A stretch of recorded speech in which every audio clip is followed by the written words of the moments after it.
आपण आलो आहोत रानामध्ये, त्या शेतामध्ये. ऊन खूप आहे. फेब्रुवारी मार्च चालू झालेला आहे आता, त्याच्यामुळे उन्हाचं प्रमाण वाढलेलं आहे. तहान खूप लागते.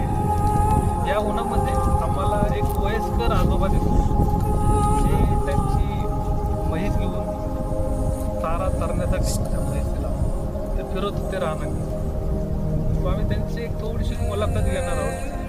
त्यांचा अनुभव सांगतात ते. बघू आपण ते काय म्हणतात ते.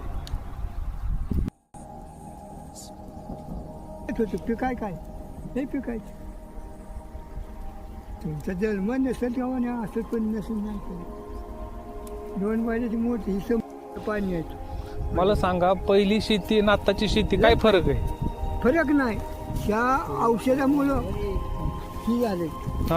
औषधामुळं जमिनीत परकेशन झालं.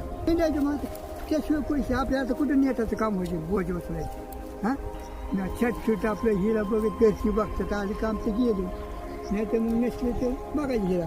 पण एवढं आता कुठं काम होईल. पण एवढं उन्हात आणायचं मग आता काय केलं, फिरवत लागतं. फिरवायची बघायची हिथून तिकून बांधायचं साबून भागतं का?